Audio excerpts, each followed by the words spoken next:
Hi guys, hello. ಎಲ್ಲರೂ ಹೇಗಿದ್ದೀರಾ? ನಾನು ತುಂಬಾ ಚೆನ್ನಾಗಿದ್ದೀನಿ. ಅಲ್ಲ ಅಲ್ಲ, ತುಂಬಾ ಮುದ್ದಾಗಿದ್ದೀನಿ. ಎಷ್ಟು ಕ್ಯೂಟ್ ಆಗಿ ಹೇಳ್ತಾರೆ ಅಲ್ಲ. ಸೊ ಅವರೊಂದು ಇನ್ಸ್ಪಿರೇಷನ್ ಇಂದ ಇವತ್ತು ನಾನು ಕೂಡ ನಾನು ಯೂಟ್ಯೂಬ್ ಬ್ಲಾಗ್ನ ಮಾಡ್ತಾ ಇದ್ದೀನಿ. ಸೊ ನಾನು ಇವಾಗ ಏನೇನು ಬೇಕಂತ ಹೇಳ್ತೀನಿ. ಮೊದಲನೇದಾಗಿ ನಿಂಬೆಹಣ್ಣು, ಲೆಟ್ಯೂಸ್ ಬೇಕಂದ್ರೆ ತಗೋಬೋದು, ಇಲ್ಲ ಅಂದ್ರೆ ಇಲ್ಲ. ಪಾಲಕ್ ಬೇಕಂದ್ರೆ ಆಪ್ಷನಲ್. ಮೆಣಸಿನಕಾಯಿ, ಬೆಳ್ಳುಳ್ಳಿ ಮತ್ತು ಈರುಳ್ಳಿ. And main ingredient soya. So first soya ಎಲ್ಲ ಪಟ ಅಂತ ನೀರಿಗೆ ಹಾಕೊಂಡು, ಬಿಕಾಸ್ ಯಾಕಂದರೆ ಫಸ್ಟ್ ಸೋಯಾನ ನಾವು ಕುದಿಸ್ಕೋಬೇಕು. ಅದನ್ನು ನಾವು ಬಿಸಿನೀರಲ್ಲಿ ಕುದಿಸ್ಲಿಲ್ಲ ಅಂದರೆ ಮಾಡೋಕ್ಕೆ ಸರಿ ಹೋಗಲ್ಲ. ನೆಕ್ಸ್ಟ್ ಈರುಳ್ಳಿನ ಪಟ್ ಅಂತ ಮ್ಯಾಜಿಕ್ ಮಾಡಿದ್ರೆ ಆಗುತ್ತಾ? ಇಲ್ಲ. ಅದನ್ನ ಕಟ್ ಮಾಡಬೇಕು, ಒಂದು ಪ್ಲೇಟ್ಗೆ ಹಾಕ್ಕೋಬೇಕು. ಕಣ್ಣಲ್ಲಿ ನೀರು ಬಳ ಅಂತ ಬರ್ತಿರುತ್ತೆ. ಕಣ್ಣು ಒರೆಸ್ಕೊತಿರ್ಬೇಕು, ಮೂಗು ತಿಕ್ಕೋತಿರ್ಬೇಕು, ಕಟ್ ಮಾಡ್ತಿರ್ಬೇಕು. ನಿಂಬೆಹಣ್ಣು ಕಟ್ ಮಾಡಿ ಒಂದು ಪ್ಲೇಟ್ಗೆ ಹಾಕೊಂಡೆ, ಬೆಳ್ಳುಳ್ಳಿನ ಮ್ಯಾಜಿಕ್ ಮಾಡಿದೆ. ಅಷ್ಟೆಲ್ಲ ಈಸಿ ಇಲ್ಲ, ಅಷ್ಟೆಲ್ಲ ಈಸಿ ಇಲ್ಲ. ಅದನ್ನೆಲ್ಲ ಸಿಪ್ಪೆ ತೆಗೆದು ಕಟ್ ಮಾಡಬೇಕು, ಅದಕ್ಕೆ ಟೈಮ್ ಹೋಗುತ್ತೆ. ಆಮೇಲೆ ಮೆಣಸಿನ್ಕಾಯಿ ತಗೊಂಡು ಮೆಣಸಿನ್ಕಾಯಿನ ಪಟ್ ಅಂತ ಮ್ಯಾಜಿಕ್ ಮಾಡಿ, ಆಮೇಲೆ ಎಲ್ಲ ತಗೊಂಡು ಪ್ಲೇಟ್ಗೆ ಹಾಕಿ, ಪಾಲಕ್ ಒಂದು ಬಿಟ್ಟಿದ್ದೆ ಅದನ್ನು ಮ್ಯಾಜಿಕ್ ಮಾಡಿ, ಆಮೇಲೆ ಅಷ್ಟೊತ್ತಿಗೆ ಸೋಯಾ ಕುದ್ದು ಇತ್ತು.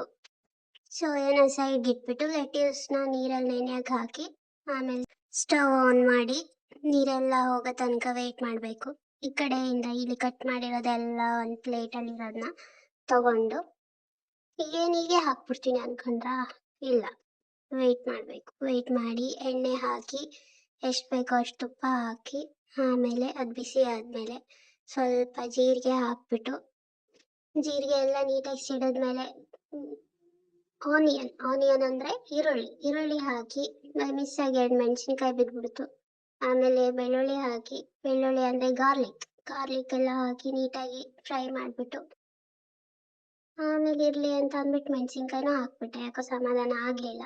ಅದಾದಮೇಲೆ ಎಲ್ಲ ನೀಟಾಗಿ ಫ್ರೈ ಮಾಡಿ ಸೈಡ್ಗೆ ಸೋಯಾ ಏನು ಕುದಿಸಿಟ್ಟಿದ್ದಿತ್ತಲ್ಲ ಅದನ್ನು ನಾನು ಸೈಡ್ಗೆ ಅಲ್ಲೇ ನೀಟಾಗಿ ನೀರು ಹಿಂಡ್ಬಿಟ್ಟು ಅದನ್ನು ಹಾಕ್ಬಿಟ್ಟೆ. ಅಷ್ಟೊತ್ತಿಗೆ ಅದೆಲ್ಲ ಫ್ರೈ ಆಗಿತ್ತು.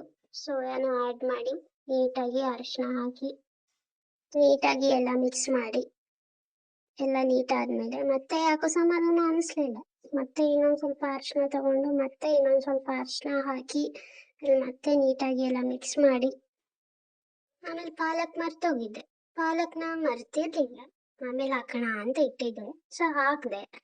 ಪಾಲಕ್ ಹಾಕಿ ನೀಟಾಗಿ ಮಿಕ್ಸ್ ಮಾಡಿಬಿಟ್ಟು, ಆಮೇಲೆ ಒಂದು ಸ್ಪೂನ್ ತಗೊಂಡು ಸ್ಪೂನ್ಗೆ ನಿಂಬೆಹಣ್ಣು ಹಿಂಡಿ, ನಿಂಬೆಹಣ್ಣಲ್ಲಿರೋ ಬೀಜ ಎಲ್ಲ ನೀಟಾಗಿ ತೆಗೆದು, ನೀಟಾಗಿ ಏನು ಮಾಡಬೇಕು, ಬೀಜ ತೆಗಿಬೇಕು.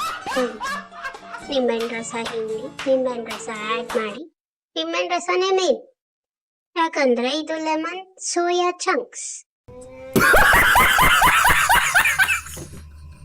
ಅದಕ್ಕೆ ಇದಕ್ಕೆ ಏನಂದ್ರೆ ನಿಂಬೆಹಣ್ಣು ಹಾಕಿ ಉಪ್ಪು ಹಾಕಿ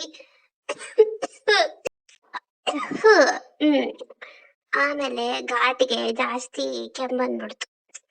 ಅದಕ್ಕೆ ಆಮೇಲೆ ಮತ್ತೆ ಲೆಟ್ಯೂಸ್ ಮರ್ತೋಗಿದ್ದೆ. ಲೆಟ್ಯೂಸ್ನ ಕಟ್ ಮಾಡಿ ನೀಟಾಗಿ ಆ್ಯಡ್ ಮಾಡಿ ಎಲ್ಲ ಚೆನ್ನಾಗಿ ಮಿಕ್ಸ್ ಮಾಡಿದೆ. ನೀರೇನು ಹಾಕೋದು ಬೇಡ, ನೀರು ಆಲ್ರೆಡಿ ಅದರಲ್ಲೇ ಬಿಟ್ಕೊಂಡಿತ್ತು. ಆಮೇಲೆ ಗೋಬಿ ಹಣ್ಣು ಥರ ಅದನ್ನು ಮೇಲೆ ಕೆಳಗೆ ಮಾಡಿ ಒಂದು ತಟ್ಟೆಗೆ ಹಾಕ್ಕೊಂಡು ಚೆನ್ನಾಗಿ ಬಾರ್ಸೋಣ ಅಂತ ಪ್ರಿಪೇರ್ ಆದೆ.